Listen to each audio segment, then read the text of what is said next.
Hey guys, welcome to the Aesthetic Prodigy. Today we're going to talk about 8 steps to starting your own aesthetic business. Hey, I'm Katrina, and I've been immersed in the world of aesthetics for over 2 decades now. It's been an exhilarating journey filled with creativity, challenges, and most importantly, my own success.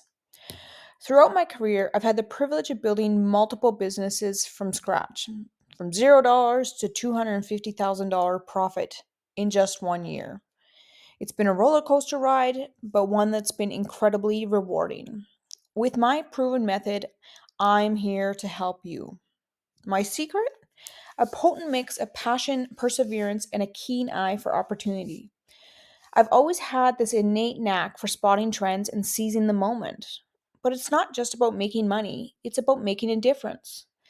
I am deeply passionate about helping others succeed in this journey, whether just starting out or looking to take their businesses to new heights. With every venture, I've learned valuable lessons and honed in on my skills, staying ahead of the curve and always pushing boundaries. Now, I'm on a mission to share that knowledge and expertise with the world, empowering aspiring entrepreneurs to triumph in the competitive landscape of aesthetics. If you're ready to turn your passion into profit and make your mark in this exciting industry, you're in the right place. Let's embark on this journey together and make magic happen. So, why the aesthetic prodigy? If you're considering starting your own aesthetic business, then it's more than likely that you're feeling a heady mix of nerves, excitement, and worry. It's always a big commitment and a big learning curve. Setting up your own business is one of the most rewarding yet stressful things to do. There's so much to think about before you even start treating clients and finding a location and opening your business. And your success will truly depend on how much more than good fortune and exceptional customer care you will provide. That's why when we've compiled 8 steps to success to help you get adequately prepared for your new venture. Okay, let's stop. Step 1, get qualified. So as an esthetician or healthcare professional, you're designed to stand out. This beauty industry allows us to become unique individuals when creating our own brands. But first, you need to attain a good level of knowledge and practical training. It is the most important step in ensuring client safety and maintaining professional standards. Your clients are expecting you to deliver an exceptional level of care. Your skills and knowledge must be on point to conquer your competition. This is a non negotiable. You need to be confident and on top of your game. You will be able to online or assess my online cosmetic courses no matter what level you're at, from complete beginner to more experienced. I've put together multiple extensive courses from my 20 years of practice in the aesthetic industry. Of course, Zoom and in person training is always an option. The Aesthetic Prodigy is here for an ongoing support and mentorship. You have spent time and money into your training, and now it's time to earn that money. Okay, step 2. Where is your practice?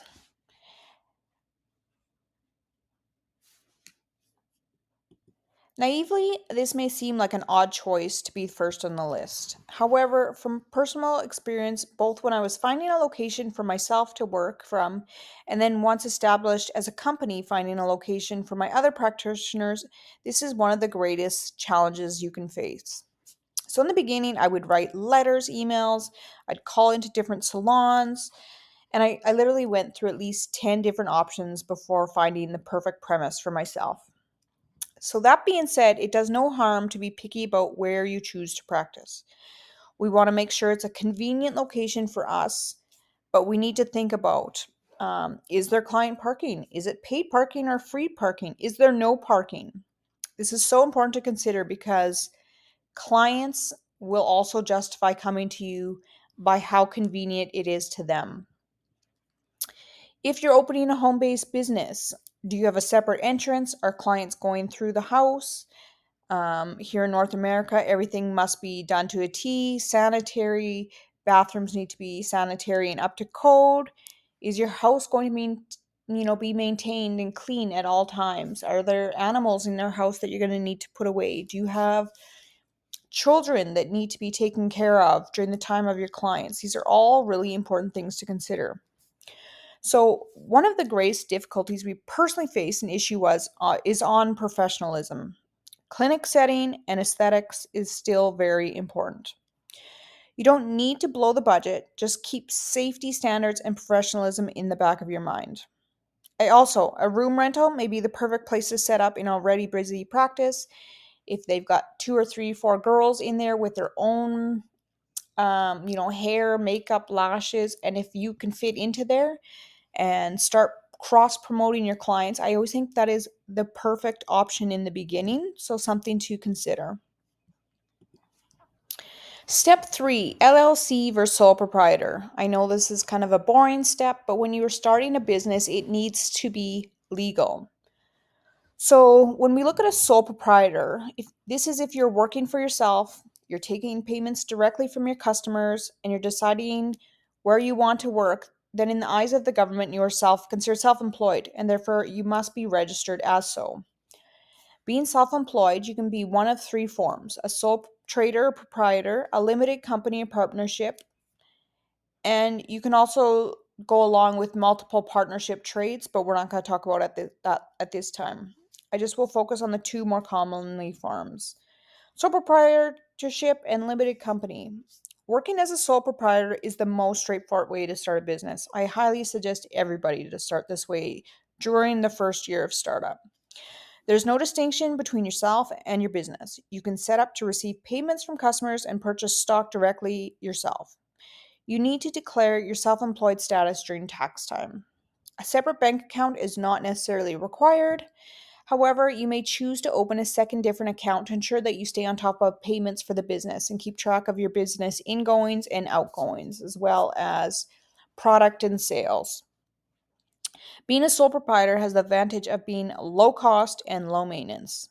When starting out and dipping your toes in aesthetics, you can easily manage your accounts. Many practitioners choose to start as a sole proprietor, then it's much easier to switch to a limited company as you grow. An LLC or a limited company is a separate legal entity that separates you from your business affairs. So, therefore, the debts are limited to the company and what the shareholders, or example, you have invested. As a sole proprietor, if your business was to get into debt, you personally would be liable to repay that debt. Your assets, car, home, favorite dog could be repossessed to pay that debt if required.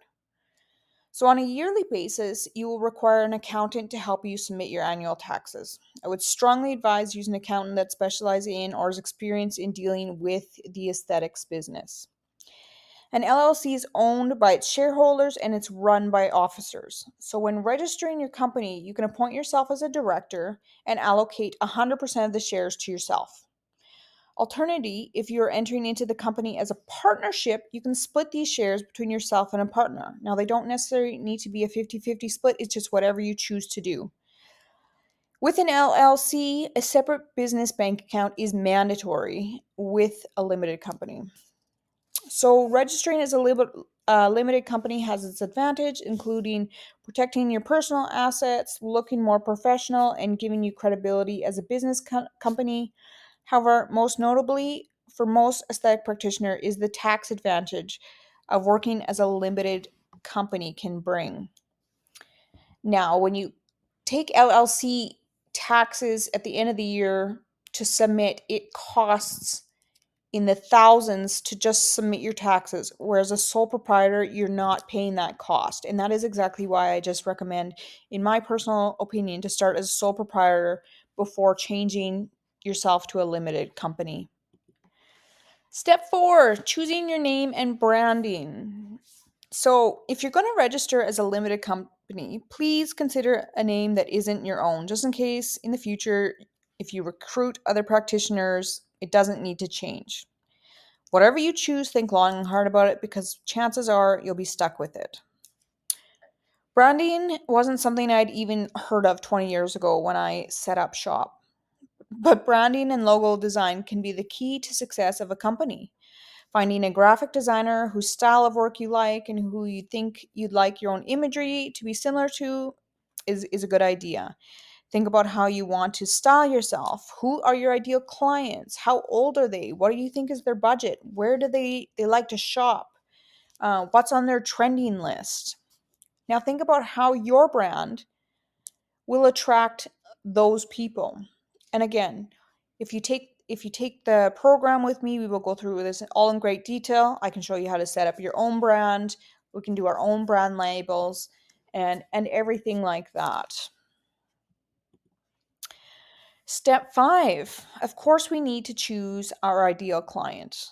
You want to spend time working on who your dream client is. Please remember to be specific. We dive this into great detail during the course. I just want to say, not everyone should be your client, and you should not be everybody's practitioner. You need to close in on your particular niche, your particular group, your particular age, your particular clients. Who do you want to attract? Do you want to attract the wealthy, exclusive client with, in a luxury setting with higher price treatments? Or do you want to, are you in a smaller group or rented room where you are aiming to make aesthetics more accessible for the everyday client? Are you a fashionista? Are you a tattoo junkie? Are you a coffee lover? Do you bring your dog to work? Um, you need to consider all of this before, because that is what you yourself are going to attract your client.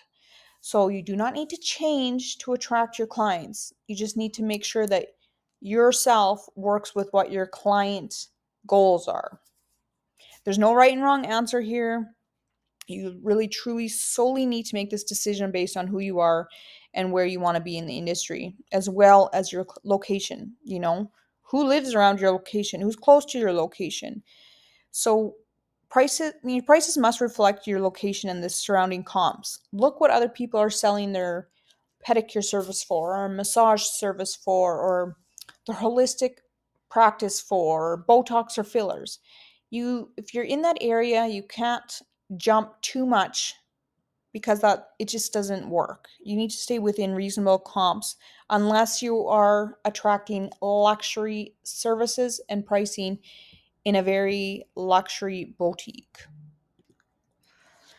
Now, we already talked about this, but step 6 is setting your prices. You know now who your target clients are. Next is how much do you want to charge?